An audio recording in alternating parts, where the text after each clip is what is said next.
राधे राधे। जय श्री कृष्णा। जय माँ भवानी। दुर्गा सप्तशती पाठ अध्याय 4। इंद्रादि देवताओं द्वारा देवी की स्तुति। अध्याय 4।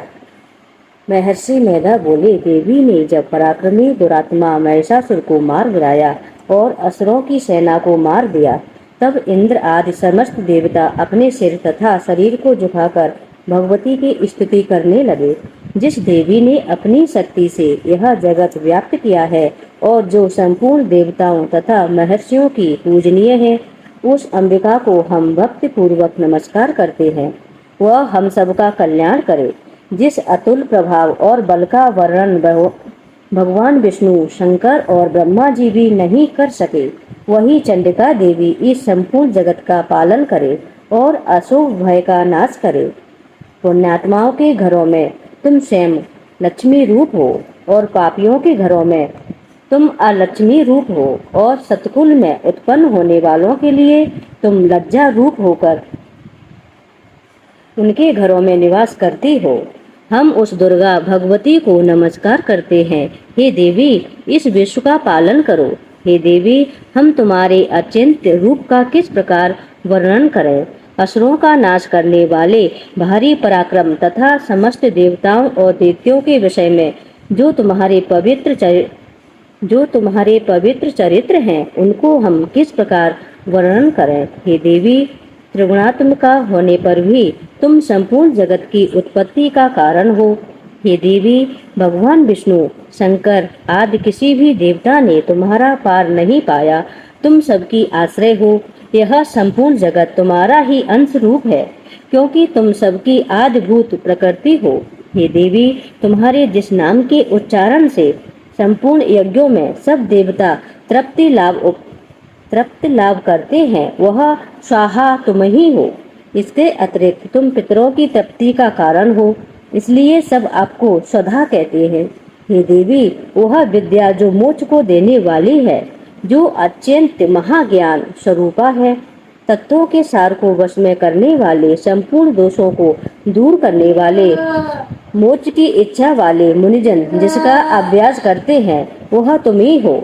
तुम वाणी रूप हो और दोष रहित ऋग तथा यजुर्वेदों की एवं उद्गीत और सुंदर पदों के पाठ वाले सामवेद का आश्रय रूप हो। तुम भगवती हो। इस विश्व की उत्पत्ति एवं पालन के लिए तुम वार्ता के रूप में प्रकट हुई हो और तुम संपूर्ण संसार की पीड़ा हरने वाली हो। हे देवी, जिससे सारे शास्त्रों को जाना जाता है, वह मेधा शक्ति तुम ही हो और दुर्गम भव सागर से पार करने वाली नौका भी तुम ही हो। लक्ष्मी रूप से विष्णु भगवान के हृदय में निवास करने वाले और भगवान महादेव द्वारा सम्मानित गौरी देवी तुम ही हो। मंद मुस्कान वाले निर्मल पूर्ण चंद्र बिंब के समान और उत्तम सुवर्ण की मनोहर कांति से कामनीय तुम्हारे मुख को देखकर भी महिषासुर क्रोध में भर गया। यह बड़े आश्चर्य की बात है। और हे देवी, तुम्हारा यही मुख जब क्रोध से भर गया तो उदय काल के चंद्रमा की भांति लाल हो गया और तनी हुई भौहों के कारण विकराल रूप हो गया। उसे देखकर भी महिषासुर के शीघ्र प्राण नहीं निकल गए।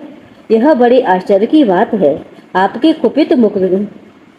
कुपित मुख के दर्शन करके भला कौन जीवित रह सकता है। हे देवी, तुम हमारे कल्याण के लिए प्रसन्न हो। आपके प्रसन्न होने से इस जगत का अभ्युदय होगा और जब आप क्रुद्ध हो जाती हो तो कितने ही कुलों का सर्वनाश हो जाता है। यह हमने अभी अभी जाना है कि जब तुमने महिषासुर की बहुत बड़ी सेना को देखते देखते मार दिया। हे देवी, सदा अभ्युदय प्रताप देने वाली, तुम जिस पर प्रसन्न हो जाती हो वही देश में सम्मानित होते हैं। उनके धन यश की वृद्धि होती है, उनका धर्म कभी शिथिल नहीं होता और उनके यहाँ अधिक पुत्र पुत्रियां और नौकर होते हैं। हे देवी, तुम्हारी कृपा से ही धर्मात्मा पुरुष प्रतिदिन श्रद्धा पूर्वक यज्ञ करता है और धर्मानुकूल आचरण करता है और उसके प्रभाव से स्वर्ग लोक में जाता है, क्योंकि तुम तीनों लोकों में मनवांछित फल देने वाली हो। हे माँ दुर्गे, तुम स्मरण करने पर संपूर्ण जीवों के भय नष्ट कर देती हो और स्थिर चित्त वालों के द्वारा चिंतन करने पर उन्हें अत्यंत मंगल देती हो। हे दारिद्र दुख नाशिनी देवी, तुम्हारे सिवा दूसरा कौन है? तुम्हारा चित्त सदा दूसरों के उपकार में लगा रहता है। हे देवी, तुम शत्रुओं को इसलिए मारती हो कि उनके मारने से दूसरों को सुख मिलता है। वह चाहे नरक में जाने के लिए चिरकाल तक पाप करते रहे हों, किंतु तुम्हारे साथ युद्ध करके सीधे स्वर्ग को जाएं, इसलिए तुम उनका वध करती हो। हे देवी, क्या तुम दृष्टिपात मात्र से समस्त असुरों को भस्म नहीं कर सकती? अवश्य ही कर सकती हो, किंतु तुम्हारा शत्रुओं को शास्त्रों के द्वारा मारना इसलिए है कि शास्त्रों के द्वारा मरकर वे स्वर्ग को जाएं। इस तरह से हे देवी, उन शत्रुओं के प्रति भी तुम्हारा विचार उत्तम है। हे देवी, तुम्हारे उग्र खड़ग की चमकसे और त्रिशूल की नोक की कांति की किरणों से असुरों की आंखें फूट नहीं गई। उसका कारण यह था कि वे किरणों से शोभायमान तुम्हारे चंद्रमा के समान आनंद प्रदान करने वाले सुंदर मुख को देख रहे थे। हे देवी, तुम्हारा शील बुरे वृतांत को दूर करने वाला है और सबसे अधिक तुम्हारा रूप है, जो न तो कभी चिंतन में आ सकता है और न जिसकी दूसरों से कभी तुलना की जा सकती है। तुम्हारा बल व पराक्रम शत्रुओं का नाश करने वाला है। इस तरह तुमने शत्रुओं पर भी दया प्रकट की है। हे देवी, तुम्हारे बल की किसके साथ बराबरी की जा सकती है, तथा शत्रुओं को भय देने वाला इतना सुंदर रूप भी और किसका है? हृदय में कृपा और युद्ध में निष्ठुरता, यह दोनों बातें तीनों लोकों में केवल तुम ही में देखने में आई। हे माता, युद्ध भूमि में शत्रुओं को मारकर तुमने उन्हें स्वर्ग लोक में पहुंचाया है। इस तरह तीनों लोकों की तुमने रक्षा की है, तथा उन उन्नतम असुरों से जो हमें भय था उसको भी तुमने दूर किया है। तुमको हमारा नमस्कार है। हे देवी, तुम शूल तथा खड़ग से हमारी रक्षा करो, तथा घंटे की ध्वनि और धनुष की टंकार से भी हमारी रक्षा करो। हे चंडिके, आप अपने शूल को घुमाकर पूर्व, पश्चिम, उत्तर तथा दक्षिण दिशा में हमारी रक्षा करो। तीनों लोकों में जो तुम्हारे सौम्य रूप हैं तथा घोर रूप है, उनसे हमारी रक्षा करो तथा इस पृथ्वी की रक्षा करो। हे अंबिके, आपके कर पल्लवों में जो खड़ग, शूल और गदा आदि शस्त्र शोभा पा रहे हैं, उनसे हमारी रक्षा करो। महर्षि बोले कि इस प्रकार सब देवताओं ने जगत माता भगवती की स्तुति की और नंदन वन के पुष्पों तथा गंध अनुलेपनों द्वारा उनका पूजन किया, और फिर सबने मिलकर जब सुगंधित व दिव्य धूपों द्वारा उनका सुगंधित निवेदन किया, तब देवी ने प्रसन्न होकर कहा, हे देवताओं, तुम सब मुझसे मन वांछित वर मांगो। देवता बोले, हे भगवती, तुमने हमारा सब कुछ कार्य कर दिया, अब हमारे लिए कुछ भी मांगना बाकी नहीं रहा, क्योंकि तुमने हमारे शत्रु महिषासुर को मार डाला है। हे महेश्वरी, तुम इस पर भी यदि हमें कोई भी वर देना चाहती हो तो बस इतना वर दो कि जब जब हम आपका स्मरण करें तब तब आप हमारी विपत्तियों का हरण करने के लिए हमें दर्शन दिया करो।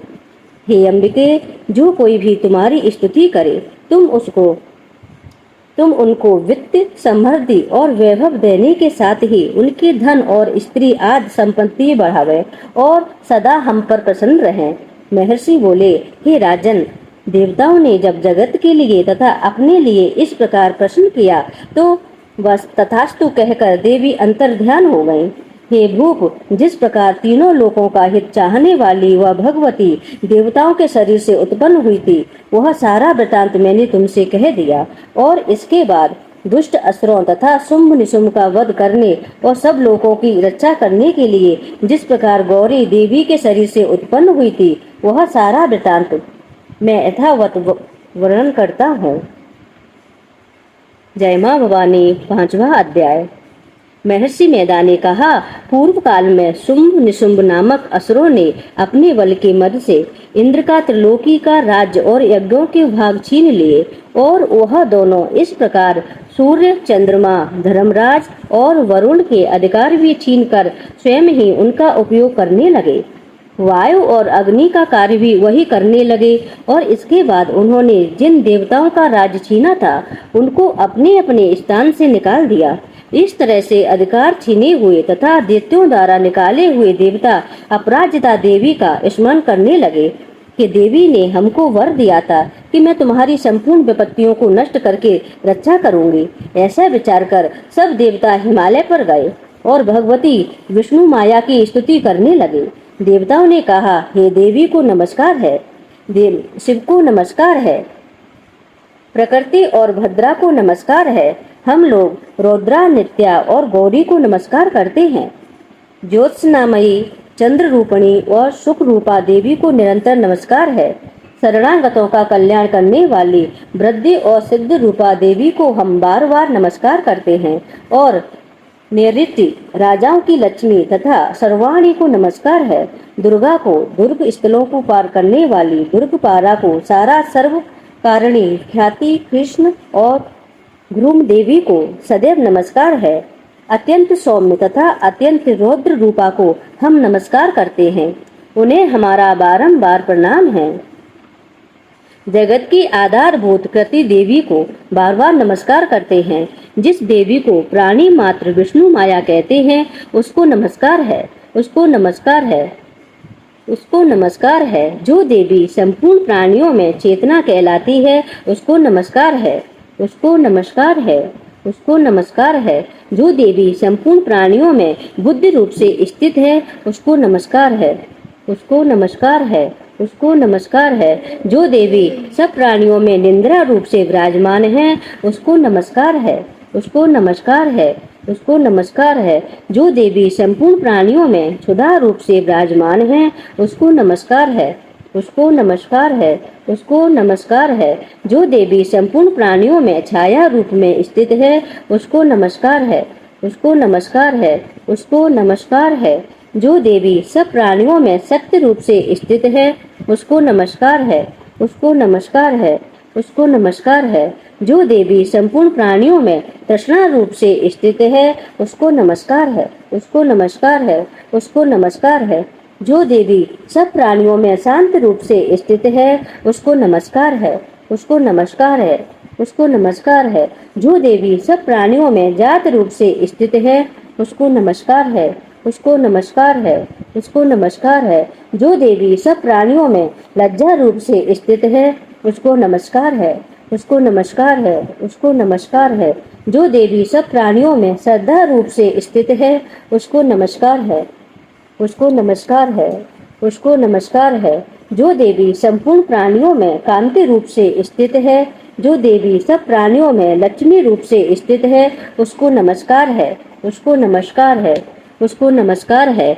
जो देवी संपूर्ण प्राणियों में वृत्ति रूप से स्थित है, उसको नमस्कार है, उसको नमस्कार है, उसको नमस्कार है। जो देवी सब प्राणियों में स्मृति रूप से विराजमान है, उसको नमस्कार है, उसको नमस्कार है, उसको नमस्कार है। जो देवी सब प्राणियों में दया रूप से स्थित है, उसको नमस्कार है, उसको नमस्कार है, उसको नमस्कार है। जो देवी सब प्राणियों में तुष्ट रूप से स्थित है, उसको नमस्कार है, उसको नमस्कार है, उसको नमस्कार है। जो देवी संपूर्ण प्राणियों में मात्र रूप से स्थित है, उसको नमस्कार है, उसको नमस्कार है, उसको नमस्कार है। जो देवी संपूर्ण प्राणियों में भ्रांत रूप से स्थित है, उसको नमस्कार है, उसको नमस्कार है, उसको नमस्कार है। जो देवी संपूर्ण प्राणियों में नित्य व्याप्त रहती है, उसको नमस्कार है, उसको नमस्कार है, उसको नमस्कार है। जो देवी चैतन्य रूप से इस संपूर्ण संसार को व्याप्त करके स्थित है, उसको नमस्कार है, उसको नमस्कार है, उसको नमस्कार है। पूर्व काल में देवताओं ने अपने अभीष्ट फल पाने के लिए जिसकी स्तुति की थी और देवराज इंद्र ने बहुत दिनों तक जिसका पूजन किया है, वह कल्याण की साधना भूता ईश्वरी हमारा कल्याण और मंगल करे तथा सारी विपत्तियों को नष्ट कर डाले। असुरों के सताए हुए हम संपूर्ण देवता उस परमेश्वरी को इस समय नमस्कार करते हैं तथा जो भक्ति पूर्वक स्मरण किए जाने पर तुरंत ही सब विपत्तियों को नष्ट कर देती है, वह जगदम्बा इस समय भी हमारा मंगल करके हमारी समस्त विपत्तियों को दूर करे। महर्षि मैदान ने कहा, हे राजन, इस प्रकार देवता स्तुति कर रहे थे तो उसी समय माता पार्वती गंगा में स्नान करने के लिए आई। तब उनके शरीर से प्रकट होकर शिवा देवी बोली, शुंभ दैत्य के द्वारा स्वर्ग से निकले हुए और निशुंभ से हारे हुए यह देवता मेरी ही स्तुति कर रहे हैं। माता पार्वती के शरीर से अंबिका निकली थी, इसलिए उसको संपूर्ण लोक में कौशिकी कहते हैं। कौशिकी के प्रकट होने के बाद माता पार्वती देवी के शरीर का रंग काला हो गया और वह हिमालय पर रहने लगे। कालिका देवी के नाम से प्रसिद्ध हुई। फिर शुंभ और निशुंभ के दूत चंडमुंड वहां आए और उन्होंने परम मनोहर रूप वाली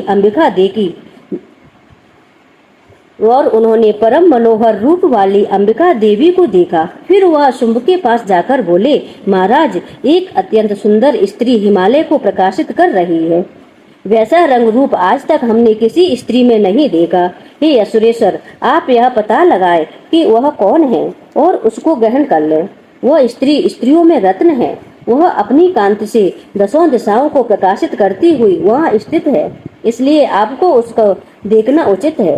हे प्रभु, तीनों लोकों के हाथी, घोड़े और मणि इत्यादि जितने रत्न हैं, वह सब इस समय आपके घर में शोभायमान है।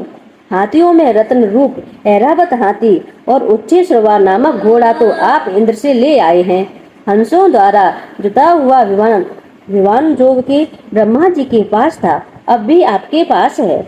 और यह महापदम नामक खजाना आपने कुबेर से छीना है। समुद्र ने आपको सदा खिले हुए फूलों की किंजलकनी नामक माला दी है। वरुण का कंचन की वर्षा करने वाला छत्र आपके पास है। रथों में श्रेष्ठ प्रजापति का रथ भी आपके पास है। हे दैत्येंद्र, मृत्यु से उत्कंठा निदा नामक शक्ति भी आपने छीन ली है। और वरुण का पास भी आपकी भ्राता निशुंभ के पास है। और समुद्र में पैदा होने वाले सब प्रकार के रत्न भी आपके भ्राता निशुंभ के अधिकार में है। और जो अग्नि में न जल सके ऐसे 2 वस्त्र भी अग्निदेव ने आपको दिए हैं। हे दैत्यराज, इस प्रकार सारी रत्न रूपी वस्तुएं आप संग्रह कर चुके हैं, तो फिर आप यह कल्याणमयी स्त्रियों में रत्न रूप अनुपम स्त्री आप क्यों नहीं ग्रहण करते? महर्षि मैदा बोले, चंडमुंड का यह वचन सुनकर शुंभ ने विचारा कि सुग्रीव को अपना दूत बनाकर देवी के पास भेजा जाए। प्रथम उसको सब कुछ समझा दिया और कहा कि वहां जाकर तुम उसको अच्छी तरह से समझाना और ऐसा उपाय करना जिससे वह प्रसन्न होकर तुरंत मेरे पास चली आए। भली प्रकार समझा कर कहना। दूत सुग्रीव पर्वत के उस रमणीय भाग में पहुंचा जहां देवी रहती थी। दूत ने कहा, हे देवी, दैत्यों का राजा शुंभ, जो इस समय तीनों लोकों का स्वामी है, मैं उसका दूत हूँ और यहाँ तुम्हारे पास आया हूँ। संपूर्ण देवता उसकी आज्ञा एक स्वर से मानते हैं। अब जो कुछ उसने कहा भेजा है वह सुनो। उसने कहा, इस समय संपूर्ण त्रिलोकी मेरे वश में है और संपूर्ण यज्ञों के भाव को पृथक पृथक में ही लेता हूँ। और तीनों लोकों में जितने श्रेष्ठ रत्न हैं वह सब मेरे पास हैं। देवराज इंद्र का वाहन ऐरावत मेरे पास है, जो मैंने उससे छीन लिया है। उच्चेश्रवा नामक घोड़ा जो क्षीर सागर मंथन करने से प्रकट हुआ था, उसे देवताओं ने मुझे समर्पित किया है। हे सुंदरी, इनके अतिरिक्त और भी जो रत्न भूषण पदार्थ देवताओं के पास थे वह सब मेरे पास हैं। हे देवी, मैं तुम्हें संसार की स्त्रियों में रत्न मानता हूँ, क्योंकि रत्नों का उपभोग करने वाला मैं ही हूँ। हे चंचल कटाक्षों वाली सुंदरी, अब यह मैं तुझ पर छोड़ता हूँ कि तू मेरे या मेरे भाई महापराक्रमी निशुंभ की सेवा में आ जाए। यदि तू मुझे वरेगी तो तुझे अतुल महान ऐश्वर्य की प्राप्ति होगी। अतः तुम अपनी बुद्धि से यह विचार कर मेरे पास चली आओ। महर्षि मैदा ने कहा, दूत के ऐसा कहने पर संपूर्ण जगत का कल्याण करने वाली भगवती दुर्गा मन ही मन मुस्कुराई और इस प्रकार कहने लगी। देवी ने कहा, हे दूत, तू जो कुछ कह रहा है वह सत्य है और इसमें किंचित मात्र भी झूठ नहीं है।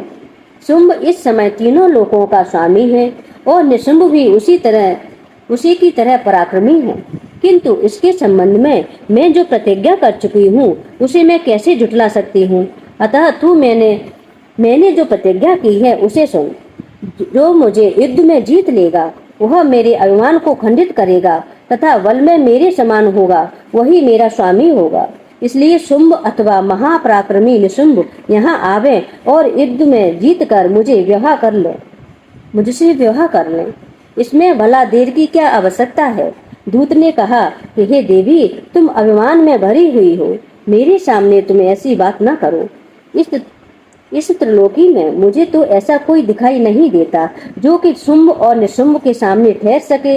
हे देवी, जब अन्य